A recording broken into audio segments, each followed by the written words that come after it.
Yo! Disguised as one of Santa's helpers, I'll steal these presents from right under his nose. Now hold it there, you little fake elf. Be safe. What are you doing here? I would have gotten away with this if it weren't for you. Sergeant Be Safe, you've been a very good boy this year. Hello, Santa and Rob You Blind. I knew you'd be in this area right about now. Ooh. Wow, this is perfect timing. This good family has just returned.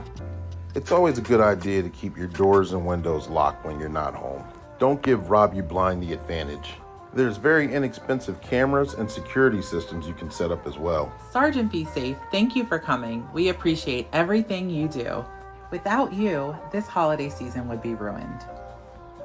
Wow, thank you, Sergeant Be Safe.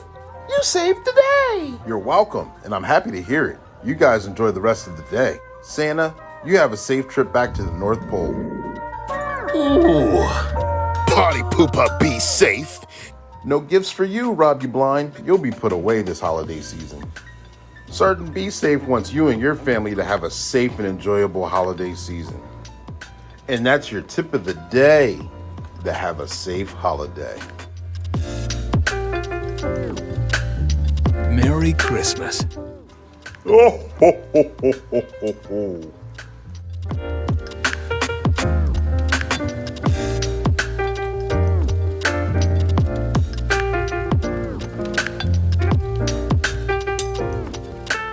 Subscribe now.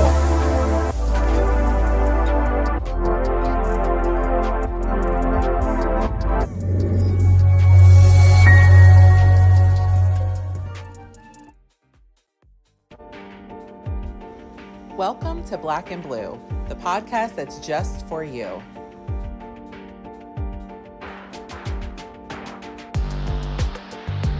We bring solutions to everyday problems.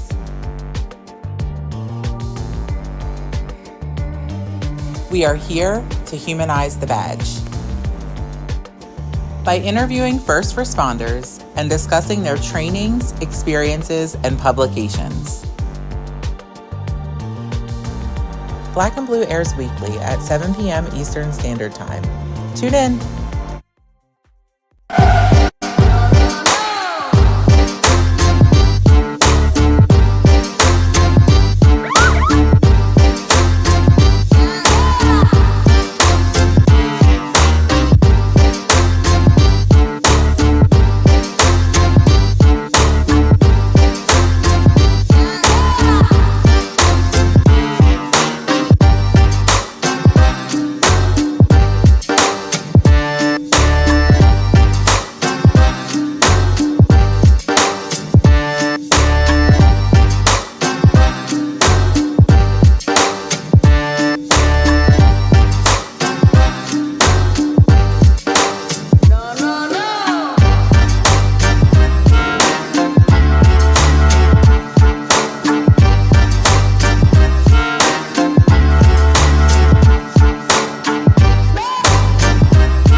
Let's go start the show.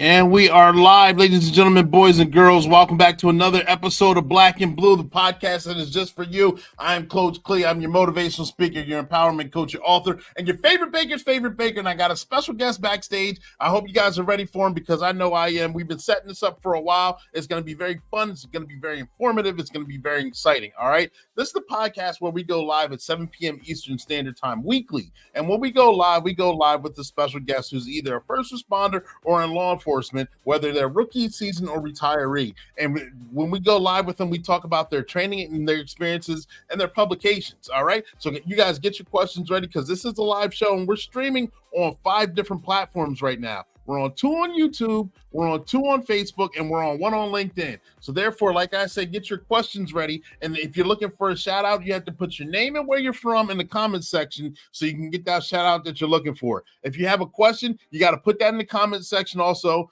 So therefore, we can put it on the screen and answer your question accordingly. Because I can't see who's on here since we're on so many different platforms. So the only way I can see who's here is if you put something in the comment section. All right. Make sure you get those likes up. Likes are free. Tag, like, and share. Tell your friends about this podcast because we're growing and we're doing tremendous things. All right. This podcast is sponsored by One Way Publishing. One Way Publishing, you saw the Sergeant Be Safe cartoon that played at the beginning of the during the intro. That's sponsored by One Way Publishing. One Way Publishing also is a book publishing company. You see 5 books behind me, 5 books that I wrote. But not only that, they have, guess what? Right on time for the holidays. Shayla Thompson, Sophia Thompson, their children's book, To Be So Tall, is available. It's a great stocking stuffer. Not only that, Kay Childs, her poetry book is available on Amazon and the website as well, workwithclee.com. So if you're looking to write your own book, whether it's a poetry book, a children's book, a fiction book, autobiography, make sure you contact One Way Publishing because their motto is they can turn a mere thought into a book that's bought. All right. And you guys have seen the commercials for that. We're not going to go into it. Shayla's on here right now talking about good evening. Thank you very much for tuning in. Please tag, like, and share. We're going to have a tremendous show today. All right. I'm going to stop all the horseplay. We're going to jump right into it. Best publishing company around. Absolutely. That's because your book is dropping and is doing very well. Ladies and gentlemen, boys and girls, make sure you guys check that out. All right. We're going to jump right into the interview today because we've been waiting for this one for a long time and we got a lot of good information. I have Burke Brownfeld backstage, ladies and gentlemen. He's worked with I couldn't even get everything that he's done on here. He's worked in corporate security. He's done security programming. He's been a builder. He's been a writer. He's been a trainer. He's Empathy Evangelist. And we're going to talk more about all those topics later. So much and not even all of them. That's just a tip of the iceberg right there. Burke, are you here? I'm going to pull you to the stage now. Burke, you there? I'm here. Hello. Perfect. Burke, how's it going? Thank you for being with us today. I appreciate your availability. Can you tell us a little bit about yourself, please? Thank you. So happy to be here. Excited. You got me pumped up. Your intro's got me pumped up. Thank you. Yeah, while more recently I've been working in the corporate security world and also in the public safety startup world as well. Mm-hmm. But my career really started as a police officer, city police officer in Alexandria, Virginia, in the city where I grew up, and kind of just navigated my way into different experiences throughout. And yeah, so I've tried to keep my toe in the water in the public safety world. Even though I left active policing, I still try to stay involved as much as I can.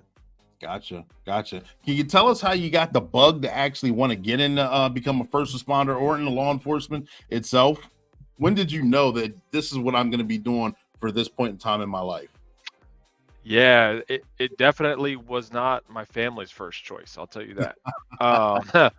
I did not come from a family of police or first responders or military or anything like that. And, it started out very young, knowing that from the basics of, playing cops and robbers and all that kind of stuff, right. I always pretend I was a cop. But then the funny thing is that I had a birthday that was in the middle of the summer. Okay. And so what it meant was while all the other kids would get paid summer jobs, I was too young, right? So it was, when I was 15, everyone else was already 16.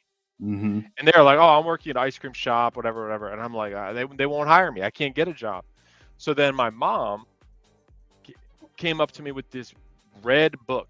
Today now would be all online, but this was a thick red book, and she put it in front of me, and she said, hey, these are the volunteer opportunities in Alexandria, Virginia that you can do. Mm-hmm. And so it'll be a job, but it won't pay you, but it'll be a job you can do. So I just went through the book, and I stumbled across Alexandria Police Department, and I started reading like, oh, I can work at the police department. They'll let me work there. Oh, okay. So went in, and that's what really sparked the interest, because I ended up getting to volunteer in the property and evidence room, and that became like a second home for me. They took me under under their wing, and then I would just, I was working the window, so guys would cut narcotics, vice, all these different guys would come and drop off drugs and whatever, right? And I'm just 15, just like, whoa, what is all this stuff? They're checking out guns and evidence and bringing it to court and all this stuff, and I'm just sitting there soaking it up. And then eventually someone let me do a ride along, and then it was over. When I went on a ride along, that was it. And once I was just driving, because it's my own city, like I'm driving around my own city, and I'm just like in awe, thinking, man, I can't believe people get paid to drive around like this and just turn on the lights and sirens and just go, And then I knew, like, I got to do this. And so then all through high school, I was a police explorers. I stayed to volunteer at the police department for that whole time, through college as well. They started paying me eventually, but then I knew I only applied to one police department. Hey, I'm going back, because to me it was personal. It wasn't like I want to be a cop. It was like I want to be a cop in my city. That was how I felt. Gotcha.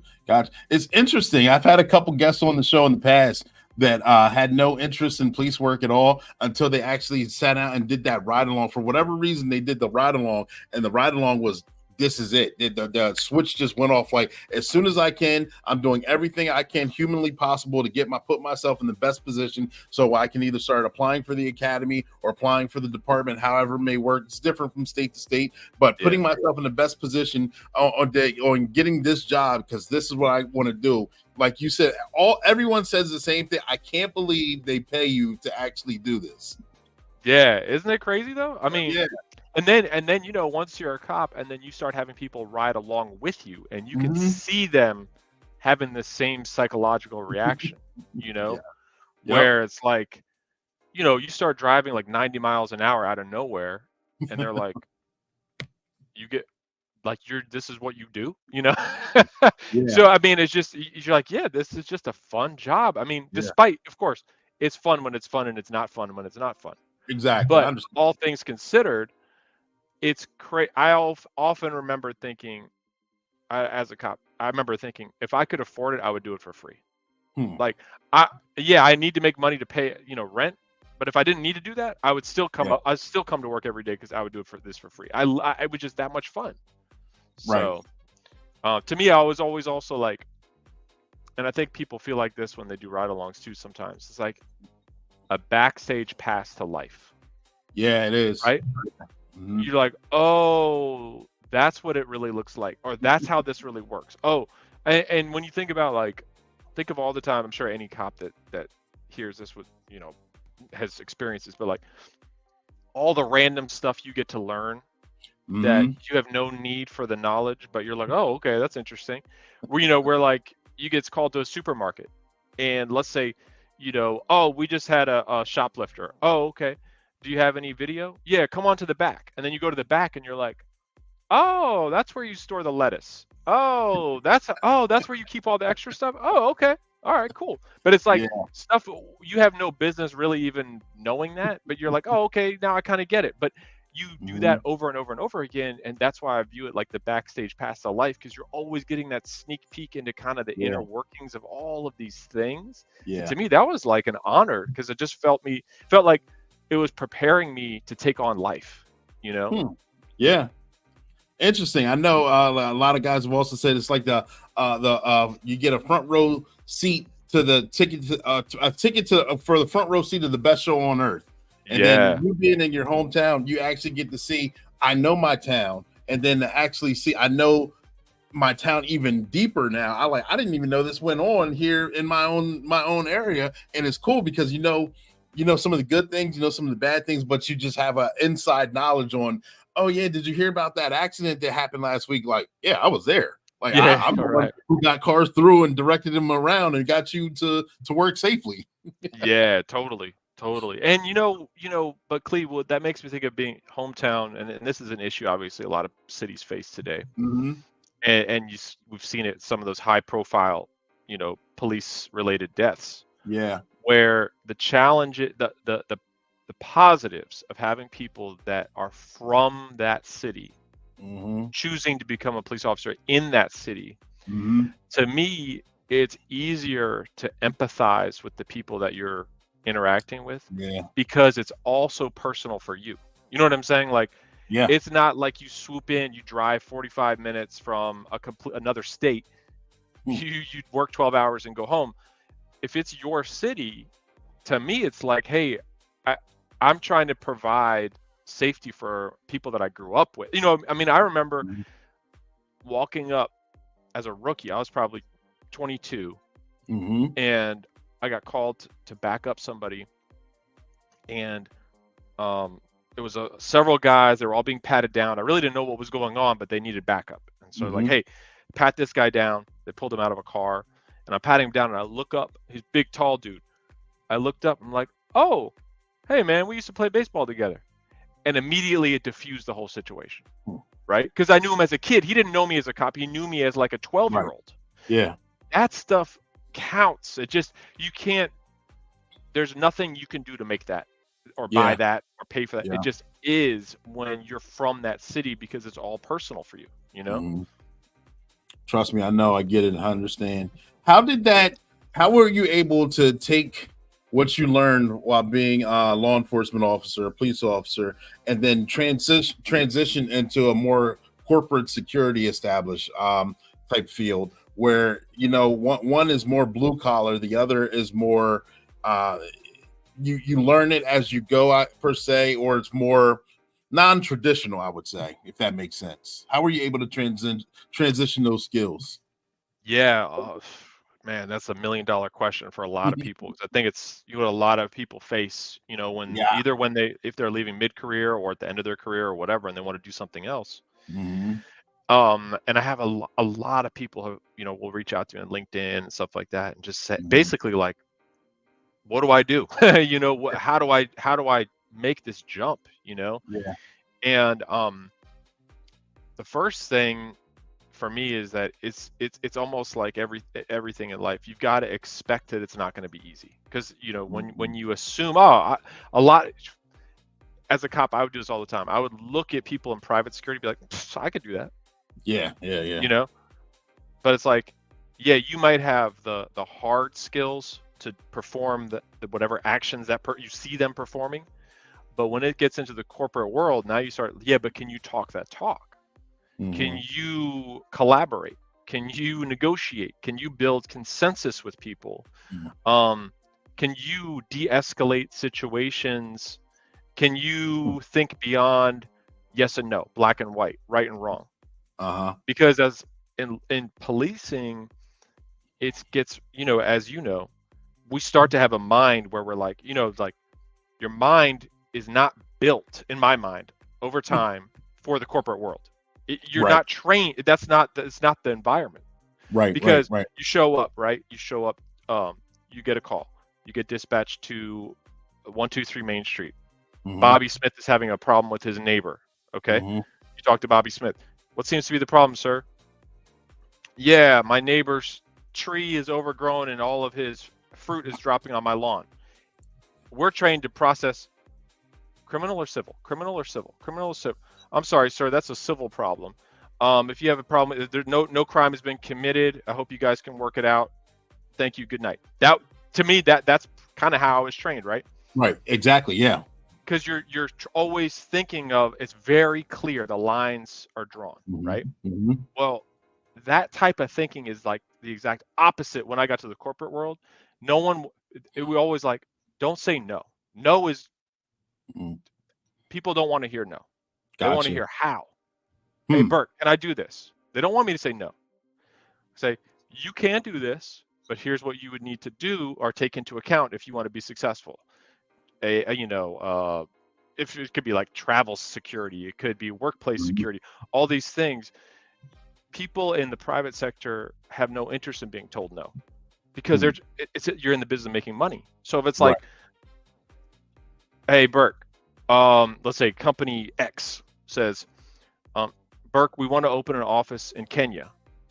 Okay. I'll give you a real example. When my first job out of the policing, I went to the Peace Corps. So the Peace Corps is not private, but it's technically the federal government, but it is as close to a nonprofit as the federal government gets. It feels like you're working at a nonprofit, because this is young volunteers working all over the world, and I was working in their security team. And so that was my first, Friday I'm a cop, Monday I'm working for the Peace Corps. So, and you know what, this is another thing I tell people is it takes years to unpack the police persona. Right. And even though it feel like I was excited and I was like, oh, I'm going to move to another country, but it's still there. It takes time. It takes a long time to just unravel that. And you got to be patient with yourself. I believe it. But so I got there, and I was in charge of security for Peace Corps volunteers for South America and the Caribbean. And so my wife and I, we moved down to Lima, Peru, and we were stationed there, and I would bounce around to these different countries and train volunteers, or if they got into a problem, I would go help, or if they were victimized, like raped, robbed, etc., I would go help them navigate the criminal justice system in these different countries. And so a lot of it was prevention, like, hey, how can I give you the skills necessary so that you don't become victimized, right? Just making proactively positive choices, that kind of stuff. And I remember I would sit there, and at first, like the first couple of weeks, I would be like, oh, well, let's just make a policy that says they can't do this. Like they just can't drive, they can't ride on that type of bus. And that was my answer. The people would look at me like, who cares what your policy says? These are 22, 23-year-olds that signed up to be independent, away from their parents in the middle of nowhere. And you think that your one-page policy is going to get them to do what you want them to do? And I was thinking like a cop, like, hey, the law is the law. Hey, if you break the law, that's on you. It's like, that's not how it works. And a good buddy of mine who works in corporate security said this, and I keep quoting him. His name is Steve Antoine. Steve Antoine he taught me this, and it's really helped me a lot. It says, do you want to be right, or do you want to be effective? Because it's very easy to be right. Like police officers are right all the time. Hey, the law says you can't drink in public. Okay, so that's fine. That's what the law says. But are you going to go and charge every single person that you see walking down the street with an open beer? Is that an effective approach or not? Right. So it's easy to make something a policy because that makes you right. Oh, I have the authority to put something into policy or write a law. Great. How are you going to make it effective? Oh, that's a different question. Because being effective is people actually listening to you, people actually doing the thing you wanted them to do. Right. And so that's where the other side comes in. Now you got to build consensus. Now you got to get people to believe in what you're saying. They agree with you that it's right, and therefore they'll do it. That's like another language. I didn't know how to do that. Right. So that was where it really was like a bucket of water being dumped on me of like, oh, okay. It's not all about just being in charge. It's not all about, oh, Burke storms in and he's like, you sit over there, you sit over here, you tell me what happened. That's not what they want from me. Right. And so the final story on that, where I really figured it out, was, and how I came to that point about saying, don't say no, explain how. And the reason I say that is we were going back to the country of Colombia. In Colombia previously, they had Peace Corps, but they closed it because someone got kidnapped. And so then under Barack Obama, they made a political kind of negotiation. Hey, let's reopen Peace Corps. Colombia is getting safer, but it still has issues, but it was safer than it had been. So the first meeting I had, Burke, we're going back to Colombia. My initial answer was like, oh, no, I don't think we should do that. And the point was, Burke, you're giving an answer to a question we didn't ask you. We didn't ask you yes or no. The answer is yes. Now you tell us how. Yeah. So that to me is almost like an art form that requires peeling back the ego, peeling back the authority, you know, because now you realize, okay, for me to be valuable, because the question always, how can I be valuable to these people? Me saying no is not adding value to their lives. It's just slowing them down, right? So then it was like, okay, so now if I reorient myself and say, okay, stop saying no, but start explaining how. Now I could still tell you that it's not safe, but now I can tell you all the things you may need to invest in to make it safe. Okay, we got to do training. Okay, we got to inspect homes. We got to inspect towns and villages and make sure there's no gangs active there. We got to study the crime rate. We got to, you know, do all these things. We got to give people cell phones, et cetera, so on and so forth. There's a million things you could do, but that's the how part. Now I'm suddenly adding value to the conversation. Gotcha. Right, and getting them closer to what they want to do, and that's where I started to learn. Okay, this is what. That's not unique to them. That's what a company wants from you too. So now you're in private security or corporate security. The company, again, doesn't want you to say no. They're saying, just enable us to do the things we want to do, but doing them safely. Cool. I can do that for you. So it's a good point. I'm glad you explained that, because I get in conversations with Shayla often. She's she works corporate. And of course I'm law enforcement, so therefore I see the black and white. I'm like, okay, it's this or it's this, you know, and okay, this is what it said, this is what we have to do, these are the guidelines we have to follow. No, these are the parameters that they're set here, and you have to wiggle your way through. Now, like, there is no wiggle. This is what it said, this is what we do. And so we have those conflicting conversations often, but understanding the corporate and the law enforcement world, just trying to balance the two or understand the two used to be more difficult for me until I started hearing the conversations. Now I understand it is kind of more rhythmic, if that makes sense. Right. And when I was in the Army, I was 19 years old, I was 20 years old, and they gave out policy when I first got to Fort Bragg. They said, yeah, these are the places you will not go at all. And me and my buddies looked at the list like, these are the party places. These are the places that we know that we're going here first. We're going here first. We're going here first. And that's how we found out. I mean, eventually we found out why we weren't supposed to be there. But as a 19-year-old kid, that's exactly, okay, you're telling us. I didn't join the military to be told what to do when I'm off, if that makes sense. I got you. Yep. And so to be my own independent grown man, I saw the list. I'm like, these are the challenges. This is what we're going to do. So I can see the challenges that you had when you first entered from law enforcement into private security itself. It can be very challenging and difficult to understand. Yeah. For sure. And it's not unique. I mean, it's something that I see often, and I see it a lot with people that are in their first job post-military or post-police. Because, and I think it's probably changing a little bit generationally, because I think the concepts within policing have changed too, you know, as we move more from warrior to guardian mindsets. We're moving closer towards a customer service approach in policing, which therefore makes it easier for people to then make that mental switch. You know, but when I was first trained, that wasn't a thing, you know, so I had to kind of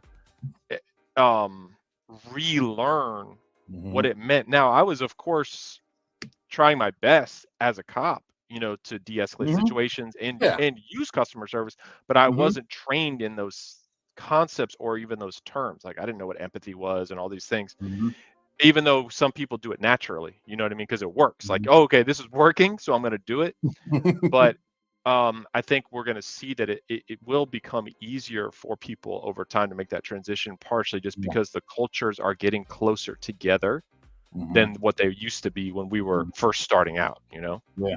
Yep, exactly. Good point. And we're going to jump into, I know we talked about it on the phone a few weeks back, but empathy evangelism and talks that you do there. But first, ladies and gentlemen, boys and girls, we're going to pause for the cause. Sergeant Be Safe is going to come to us with a quick clip, and we're going to jump right back in this interview. So stand by. Stay tuned.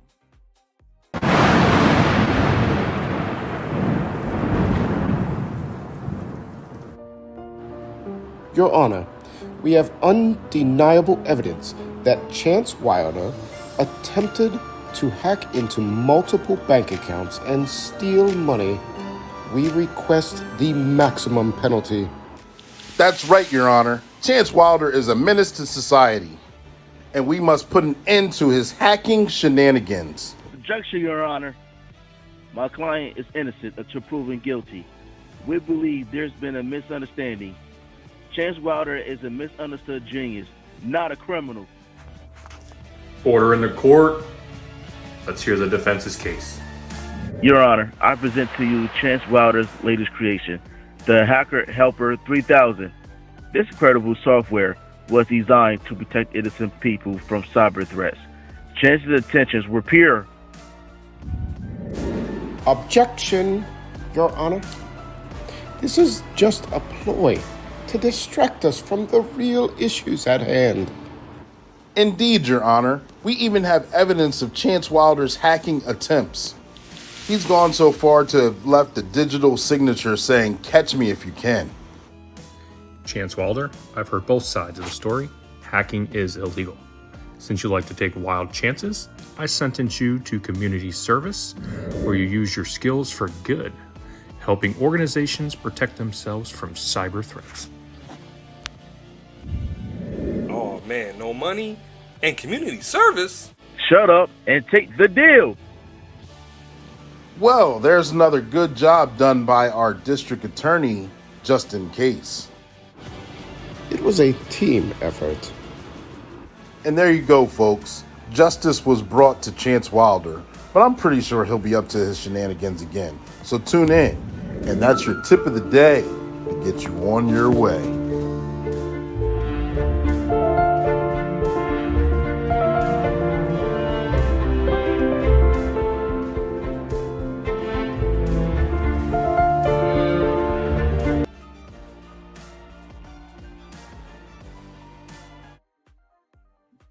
And we are back, ladies and gentlemen, boys and girls. Hope you guys like that quick segment of Sergeant Be Safe in the courtroom. We're here in the lab with Burke Brownfeld, and we've already discussed private security, his how he got the bug by doing a ride along into law enforcement itself. And for those of you our retirees that always ask the question, is there life after law enforcement? He just explained life after law enforcement by way of the private sector, and expecting it not to be easy at first, and adjustments that you would need to make in the process if you're looking to go that direction.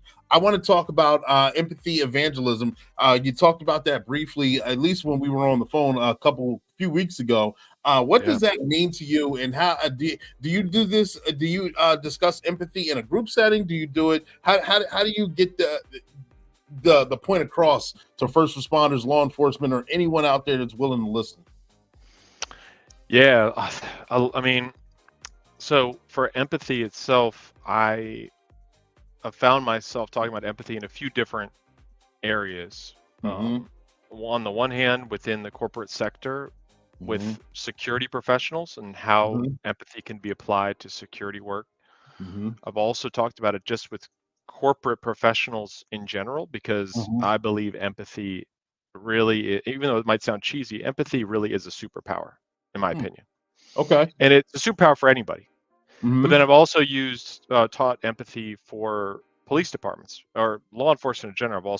I've taught it for the DEA, State Department, Baltimore City Police, after working on the documentary there, Charm City.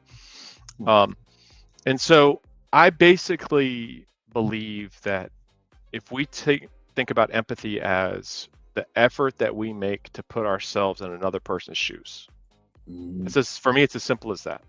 Sometimes people will call that perspective taking. There's different types of empathy, but that's kind of like one of the most basic forms of empathy. And a lot of times people, I would say, get scared of empathy or misunderstand empathy or overestimate what it is, and therefore they shy away from it. And by using a real simple definition like that, like the effort we make to put ourselves in someone else's shoes, well, that's not that hard. We do that all the time, right? So if we think of it that way, my goal has been make it more practical, actionable, and achievable for everyday people every day. So I'll give you an example. Okay. Think about you're walking down the street. I use this in my trainings. You're walking down the street, and I don't know if you have this in your community, but think about the motorized scooters, right? Yep. You're walking down the street, and you see a motorized scooter lying in the middle of the sidewalk in front of you. Has that ever happened to you? A motorized scooter lying in the middle of the sidewalk? Like where someone parks it? Yes. Okay. And so you're like, man, the scooter's in the way, right? Like, so you got to, you step around it or whatever. Right. But the point is, think about the moment that person chose to park their scooter where they parked it. I call that an empathy opportunity. Okay. That person, for whatever reason, I don't know what their situation is, right? They dropped their scooter and kept walking, whatever it is. They kept moving, they got the bus, whatever, right? But the empathy opportunity would be to say, I'm done with this scooter. I need to park the scooter. I'm leaving it. Okay. What will it be like for the next person that walks along the sidewalk when I leave this? So now that's perspective taking, right? Doesn't matter about me now. The question is, what if a woman pushing a baby in a stroller came behind me? Would they be able to walk past the scooter after I leave it here? Yes or no? That is using empathy in a practical way. It would take you 5 seconds to have that mental conversation and say, oh, I should probably move it over a little bit. So that's thinking about it, which is already an element of empathy. And then if it affects your actions, hey, even better. So, right, you could think about it and be like, nah, I don't care. Okay. But if you think about it and you say, oh, yeah, you know what, that might be, or someone's in a wheelchair. I don't know how they would get around the scooter if they're in a wheelchair. There's not enough space. I should probably move it off to the side a little bit, right? Something as small as that is empathy. Give you another small one. I don't know if you like chicken wings. I feel like you're the kind of guy that could just kill a dozen chicken wings with hot sauce. Those are a favorite pastime of mine. There we go. All right, we have that in common. So, sounds good. Sounds delicious. But so think about when you get chicken wings, right? Because I love chicken wings. But so you get chicken wings. Get a dozen chicken wings just smothered in hot sauce, right? Okay, and you got blue cheese and ranch or however you like them, right? And upon arrival, your server also brings wet wipes and puts them down. That's empathy. People might be like, "Oh, that person's just looking for a tip." Yeah, cool. I don't care what your intentions are. The point is, empathy is very simple. The point is that server is not. They're not eating chicken wings. It doesn't affect it. You know what I'm saying? It's not for their hands. They put themselves into your position and they know when a person eats chicken wings, their hands get messy. Okay, that's me taking on your perspective. Okay, what might you need? What might you appreciate? Oh, you probably would appreciate wet wipes. Instead of you asking for them, I'm just going to give them to you because I'm already putting myself in your position. Right. That's empathy. So the point is, on these tiny little moments all day long, every human has an opportunity to put empathy kind of on their tool belt and say, oh, how could empathy kind of guide my actions? And ultimately, it's going to be good for you. It's good for everybody. It's a win. It's kind of like a win-win. That server is going to do better because they made your life as a customer better. You're going to do better because you benefited from empathy, right? So empathy really is usually a win-win situation. Gotcha. And good scenarios, good stories right there that kind of drive it home. The analogies used kind of give you an outside bird's eye view on exactly what it is. How did you come across it? Did you come across this while, like you said, in trial and error while working in law enforcement? Just because, putting myself in someone else's shoes actually works in this situation to get through it? Or did you learn this more so, or did you get training in the private sector where, working corporately, I get this is how we're going to negotiate this deal. This is how we're going to go ahead and push this project forward. Yeah, that's a great question. I did not understand what empathy was as a cop, but when I looked back on it, I realized I was using it a lot. I mean, most great cops do. Right. I mean, just naturally, right? But a lot of us don't realize what we're doing, why things are working out, because no one trained us on it. No one ever trained me on that. Actually, at the time, no one even trained me on procedural justice at the time because it just wasn't talked about yet, right? And that is all linked in. Procedural justice, empathy, and and when I teach empathy, I actually use procedural justice as one of those building blocks of being able to use empathy day to day, right? Okay. So, so I found myself in 2013 is when I had my empathy awakening. I was sitting in an audience, George Mason University, and I'm listening to a man talk about his first experience with the police. His name was David. And I was no longer a police officer at the time. Okay. And I'm just sitting there listening, and he had been locked up dozens of times. By this time, he's probably middle age at this time, but he's talking about the first time that he interacted with the police. He says, I was 12 years old. I was walking down the street. I just left the corner store, and I walked past a friend of mine, another kid. And that friend of mine needed to borrow money because he was on the way to the store. So I handed him some money, and I kept walking. And out of nowhere, all these unmarked vehicles came up. Unmarked, plainclothes police officers came out, pulled their guns out at gunpoint, ordered me to the ground, handcuffed me, and then because they thought it was a hand-to-hand transaction that I had just made. So he explains, but it turns out, it wasn't. Whatever, nothing came of it. They pretty much dusted me off, uncuffed me, and said, "Okay, you could go." So then he says, so I went back home and cried in my mom's arms. And I was like, it hit me when he said that right there. Everything he said to me made sense up until that point. I just thought, because I was thinking of it from the lens of a police officer, the whole story. Oh, yeah, okay. I see they might have made a mistake, whatever that. Oh, okay, I understand. Maybe in that neighborhood, it's normal for them to do things at gunpoint, whatever their MO is, right? All of that made sense to me. And the moment he said, I cried in my mother's arms, I felt this wave of emotion like, wait, I've been that cop before and never thought about what it was like, especially for a kid, to have a gun pointed in their face and what that emotional reaction might be like for them and what they carry with them after their first time doing that back home. I never thought about it. You know what I'm saying? And I came away thinking, I thought I treated people pretty well. But what I realized I had never really internalized was empathy. I didn't really understand it well enough to have it guide a lot of my actions in a thoughtful way. I just was coincidentally being a nice guy. You know what I'm saying? You see what I mean? Like some of my actions, like, and that's how I was trained, dust them off and send them on their way. Oh, hey man, you match the description, get on the ground. You're just a dude on the street, right? And now you're on the ground getting all dirty and late for whatever you're doing, and I just dust you off and send you on your way. That might have been traumatic for you. I don't know what your experience is. You know what I mean? And so I realized, man, I didn't mean to necessarily put people through that, but I wasn't aware. I had not been trained or wasn't aware of what it really would feel like for these other people. And then I became obsessed with empathy, kind of going back in my career of like, well, how did I treat people? What was I using empathy? Was I considering their perspective? That kind of stuff. And that got me on a mission to study it and really understand how empathy functions and how it can benefit us. And then I started, that kind of led me to wanting to do the documentary in Baltimore, really with empathy as an undertone of wanting people to understand each other better.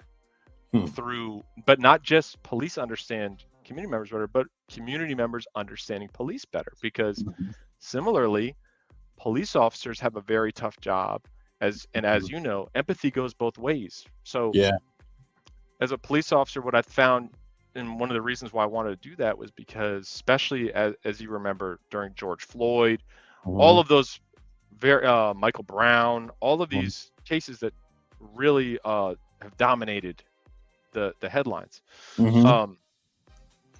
Back then, of course, it was Michael Brown was the first one that really kicked off in terms of big publicity, high profile. But that led me to getting frustrated because I was watching CNN, Fox News, all these channels. I remember all they wanted to do was bring one person on that would be, to me, it would be like some guy that loved the police and was just like, man, the police are always right. And then you get another guy that'd be like, I hate the police, they're all racist. And those are the only guests they wanted to have on. Exactly. Those are the only Right. two mindsets that you would see. Right. Because that's what people would want. They would yell at each other. And I kept thinking, wait, but what is this doing for us? Like, Yeah. no one is benefiting from this at all. Mhm. Because, and to me, what was missing was empathy, the lack of curiosity. There was no curiosity about, well, what is it like for both Yeah. sides? I don't really Mhm. understand. You know, it's like, I don't really understand what it's like to grow up in that neighborhood. I don't really know what it like generationally, what the perspective of the police is in that neighborhood, right? Mhm. But similarly, oh, you're a person that maybe doesn't know police, family members have been arrested by police, and therefore you have no clue what a police officer does, what their job is, what they're Right. even told to do, so on and so forth. Right. I thought empathy's missing. There's something missing here.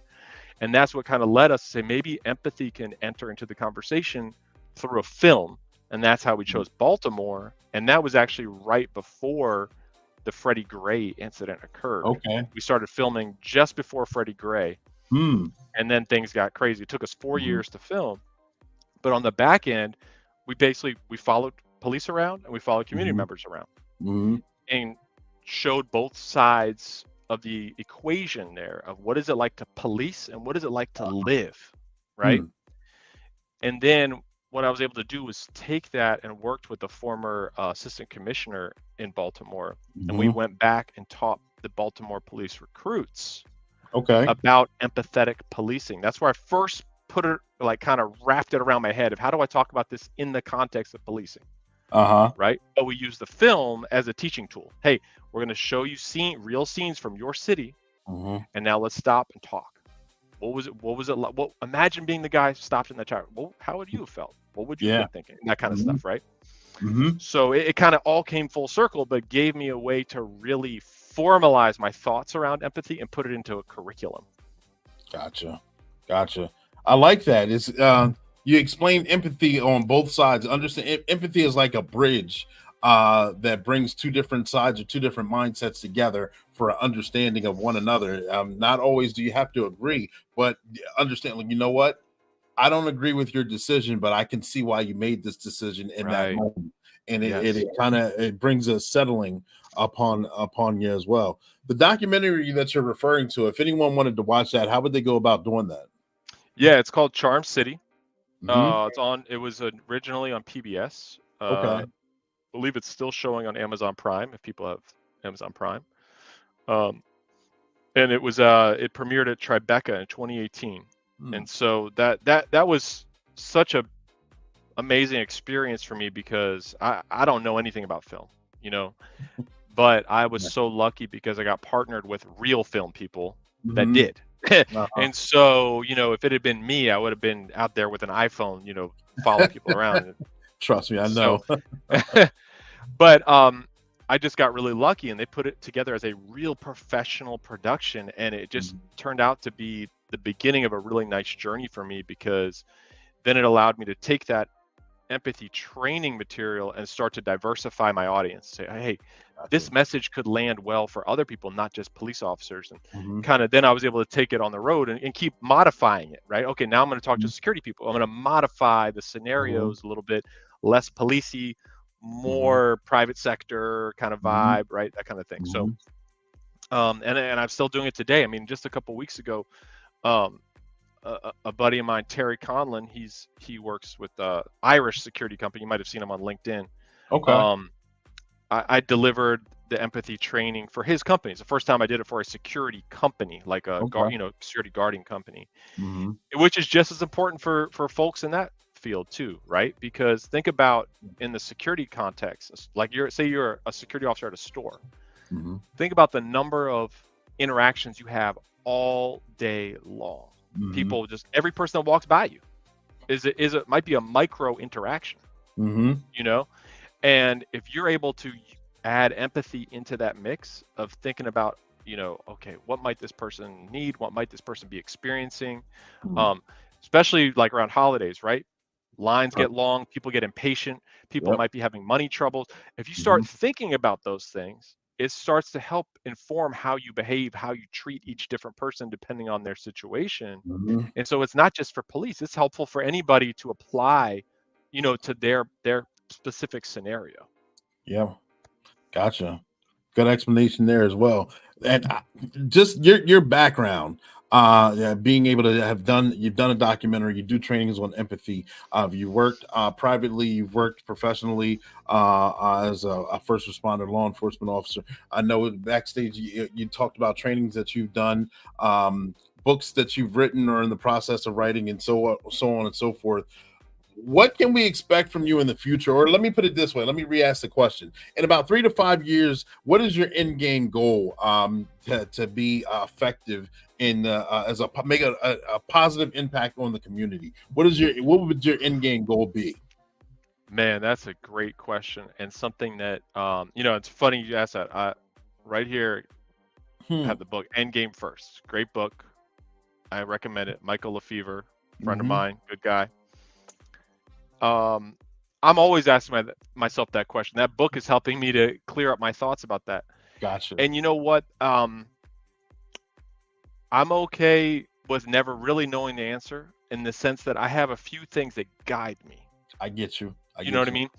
So I've always purposely never wanted to be pigeonholed into one thing. I never wanted to be seen as, oh, Burke, oh, he does that. No, then you must misunderstand me. I'm not that guy. So I'll try to go do something else. Oh, let me learn this. Let me go try that. Let me figure this out. And so I've always believed, kind of being a generalist has always made my life more interesting and more exciting, because I'm always interested in learning something new and experiencing something new. But behind all of that is, I love mentoring, coaching, and really this concept of empathy, helping people to realize that there's so many opportunities in life to treat people well, and it's a win for you. Like this idea of like I want part of my life mission, I feel like, is, again, like saying, making this concept of empathy more attainable for people, but in every way, right? So like I always talk about this in terms of empathy. Like, I view every interaction is an opportunity, right? So every small, you go and get coffee, that's an opportunity. The person behind the counter, that's an opportunity, a human opportunity. And I think, and the stuff that I put on LinkedIn, the stuff that I talk about kind of publicly, I try to, my goal is to provide a positive impact to the world. I'm not interested in negativity, drama, all that stuff. Right. Talking bad about a company, about a person, that gets likes and shares and attention. But what am I doing? What am I contributing? Yeah. What am I really helping? That's just for attention. Right. And so my attitude is, I'd rather try to think constructively of what value can I add to other people's lives, whether it's sharing knowledge, sharing ideas, promoting people, talking, hey, this small business, check them out. I don't have to get anything for that. It's not like someone's paying me on the side for that. The benefit I get is the good feeling of, hey, when I see an opportunity to lend a hand to someone, I want to be known as the guy that did it. Oh yeah. Yeah, he is a guy that'll lend you a hand. That's true. Yeah. That's good enough for me. Exactly what that looks like, I don't care. Exactly what job that is, don't care. Exactly how much money that is, don't care. You know what I mean? If that's the path I can take and still feel like, when the chance arises to help a person or people or a profession, and I left a positive mark, okay, that's success to me. Gotcha. That makes perfect sense. I understand. I hate that. That's why this question is one of my favorite questions, but I hate wording it that way. I word it that way mainly for the interview, because it kind of, you gotta gets you a finite answer. But I know I always say you make a goal to make another goal. You set a goal to set another goal. You accomplish things. You keep moving. And like you said, to diversify yourself. Once, okay, I did this. I want to learn more about this. I want to try this. I don't want to be known, like you said, pigeonholed for just making Sergeant Be Safe commercials. I also want to do a comic strip as well. And not only that, I want to learn, I don't know, aviation or something. I don't know, something that's totally different, and just to constantly be new at something. And it always makes you better, not only to yourself, but to your whole network and people that you impact and people that you inspire as well. Yeah, I agree, man. And I could see that in you. I really do. The fact that you're a multi-talented person. So I could tell from our first meeting, I could tell you have that same diverse hunger in you. which is great because it just keeps you going and growing, and to that point, and I think you would be a person, I'm sure, that can inspire people to do this as well, which is, if I can help people to conquer their fears, that is very satisfying to me. And what I mean is, our egos, I'm fascinated by ego. Egos get in the way all the time, right? Our fear of failure, fear of embarrassment, all those kind of things get in the way. And so what I've always found is, like I was talking about the children's book, we get so afraid of doing something, especially for the first time, right? I sat on a children's book idea for years. I didn't know how to do it. I just didn't know how to make it real, And eventually I was like, Burke, just do it. Just do it. Yeah. And I did it, But the point was, a lot of times we get driven by things like money. Oh, I'll do it, but I want to make sure I make money. No. Now you're not going to do it. Right. Because people have these fantasies about how life will work out, and if I do this, I'll get rich off of this. Those are not true motivators, right? So, and so what I found is, same thing in the children's book. Once you convince yourself to do it and you've done it, the next one is exponentially easier. You removed all the fear, right? But it's the same thing. If people don't understand that analogy, it's the same thing with exercise. Someone who wants to lose weight, usually the hardest thing to do is to go to the gym the first time. They're embarrassed. They're worried about people are going to be looking at them. They're going to all that kind of stuff, shame, etc., fear of trying. And then they go and it feels good. The second time is way easier than the first time, right? But we have to break it down and really kind of realize what we're facing. And so helping people get through those moments and those challenges, for me, is very satisfying. I've just always loved that coaching relationship with people, and to see people succeed. Like, to me, that is gratifying, to see them pursue the things that they want, but they haven't been able to convince themselves to try. Yep. Adrienne Goodwin's on here. She was on here a few weeks ago. Thank you for tuning in. She wrote her children's book not too long ago. Oh, cool. We talked about basically the same thing. Taking that, everyone, Shayla as well. She did her children's book. I know it was 2 or 3 years in the making. And finally, once you get over that first one, you give yourself permission to actually publish that book, or take that leap, or just take that first step into something that you're looking forward to doing. You get those endorphins start flowing in yourself. You get that self-gratification. And not only that, you give permission to so many other people that you don't even know who you touch to do the same thing. And that's the inspiring point that I think that you were just discussing. 100%.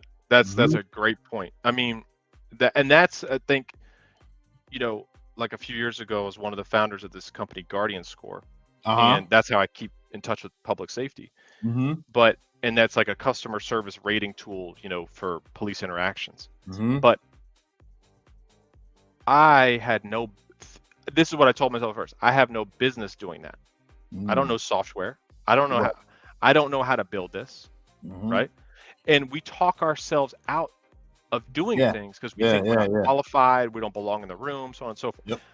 Luckily, I surrounded myself, found great partners, and we realized, okay, what are the skills that we have that we have and they don't have, and they have that we don't. Let's build a team with the right skills to make this a reality. And suddenly it was possible.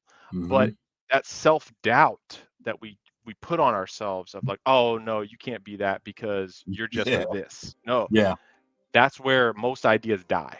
Yeah, exactly. Right. So I love that permission. It's like, give yourself permission to believe, and then you get a little closer, and then it's a thing.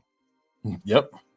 Absolutely. Couldn't have said it better myself. I love driving that point home, because there's so many people who's sitting on ideas and things that they want to do that they don't even take the first step. And we live in such a information age where you got everything right here at your fingertips, where you can figure out how to take the first step. You just got to have enough courage to just go ahead and do it. Right. And Cleet, so I love that. And one other point, and I know we're getting onto like a motivational talk, but hey, to me, that's who cares about us? You know what I'm saying? Yeah. I would rather, really, it's a question of how can other people benefit from what we're talking about? I don't care. That's to me, if someone can benefit, that's the bottom line.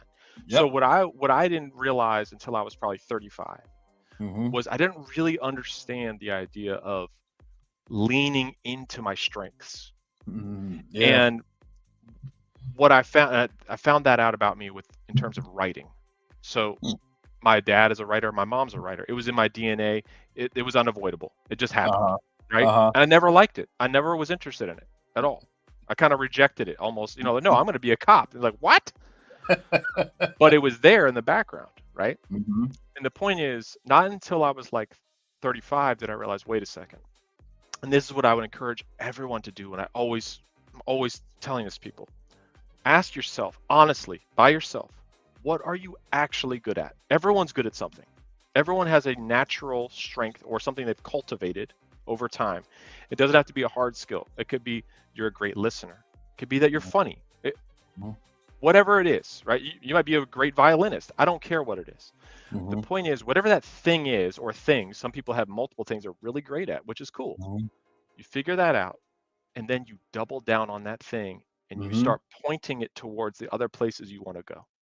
Okay, I can write. Cool. How can I use writing to open the door over there? That's the door I want to get into. I'm going to use a skill I have and start angling myself into the other thing I want to do. Instead of just trying to pull things out of thin air, pause, reflect. Oh, okay. Whatever it is, right? It's like you see athletes. A guy who was a great athlete, over time, you see some athletes become business people. And they slowly but surely start applying their skills, their reputation, their personal brand over to another thing because they're thinking strategically. Okay, eventually I got to get over there. Okay, but you got to point yourself kind of like an aircraft carrier doesn't turn quickly. Take what you have and angle it a little bit and start going in that direction, but double down on what you already have and it'll get you there. I can't say it enough. That's motivational in itself, and it makes perfect sense. You remind me of speeches that Les Brown has given, and it's motivating, and it's very 100% true. We could sit here all day long, but I know I don't want to monopolize your time as well. I know we're coming up on that those moments of we're coming up on that hour, ladies and gentlemen, boys and girls. So therefore, I as much as I would love to dig in some more, I'm going to pause for the cause and go to a Sergeant Be Safe and then ask you one more question, and then we will get out of here. So ladies and gentlemen, boys and girls, stay tuned because we got a little bit more coming. All right, stand by.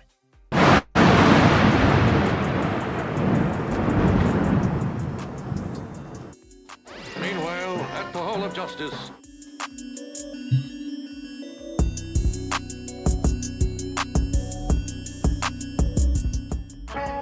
Too hard, don't stand too close. Hello, Sergeant Be Safe, Captain Chaos. I'm your new district attorney, just in case. Hello, just in case. Nice to meet you. Yes, it's a pleasure. I'm glad we're all on the same team. Yes, locking up bad guys. Let's go inside the courthouse and see the judge. We have bad guys to put away. You are absolutely right. Let's go inside and get to work. All rise. I am the Honorable Judge Mint. Good morning, Your Honor. Attorneys, present your closing arguments. I'm a defense attorney scot-free, and my guys didn't do it. The proof has been laid out, Judge. Sergeant Be Safe and Captain Chaos caught these guys red-handed. What you mean red-handed? Order in the court. I find these three guilty on all counts. Ooh. Well, I'm out of here. I'm innocent. I didn't What sell do you mean crap. guilty? I don't hack. Good work. Yes, job well done, team. I just want to say good job to our brand new district attorney, just in case. And from me and Captain Chaos, that's your tip of the day to get you on your way.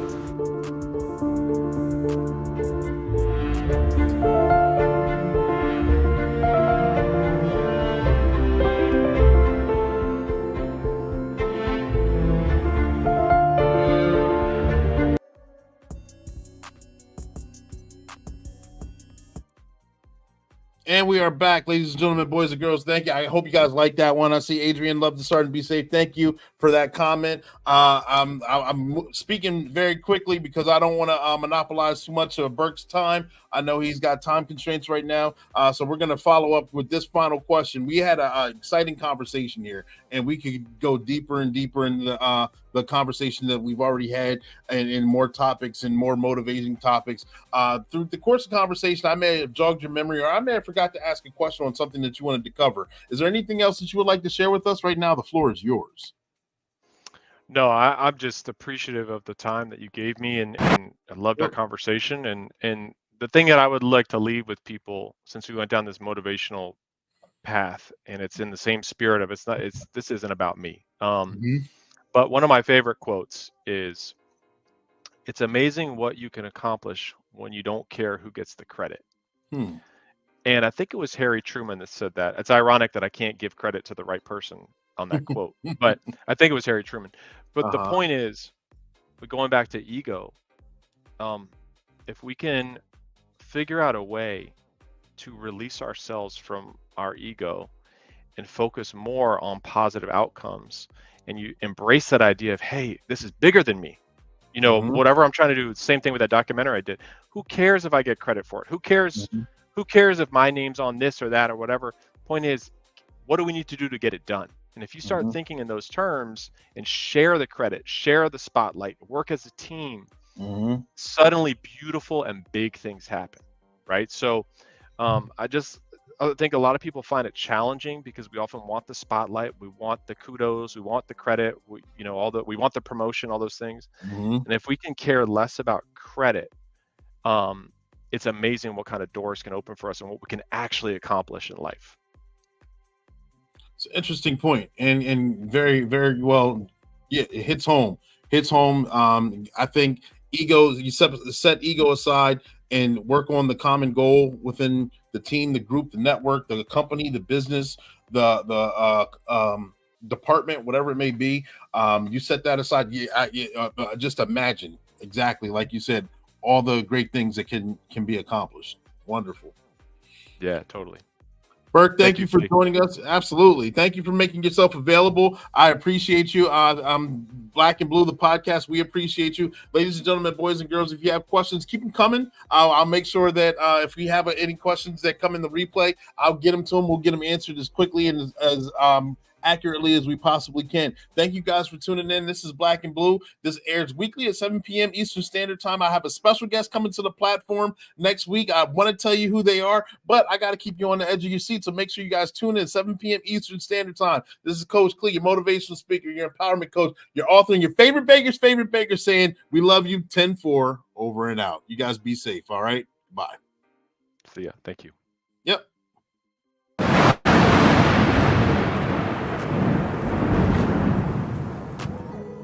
This is a good drink. I like this place. I like it too. Mario, let me get another one. Well, geez Louise, you guys each had enough. Hey guys, don't you guys look nice? Now your fools want to show off. She's talking to me. No, dummy. She's talking to me. You want to see me outside? I see you now.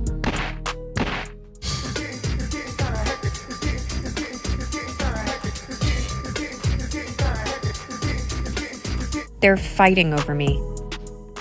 Hey, you guys need to break it up. You're wrecking my place. Hey, Sergeant Better Safer, I need your head now. Welp, I got a few pics of them. I'm out.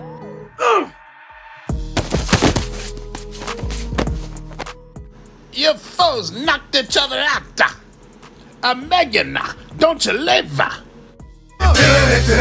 Popeye when it's time. Looks like we're right on time again. I don't understand why you guys are fighting. I just saw Megan leaving. Was it for that? It's because she liked my profile picture. We're connected. Insta-talk. Sounds like she played both of you. Isn't that right, Kraken? Sergeant, to be safe. Captain Chaos, you guys saved the day again. You guys are the true heroes. Thank you, Mario. We appreciate it. Once again, these two are going back to jail. Part of their punishment is they're going to have to pay for all of these damages. And that's your tip of the day to get you on your way.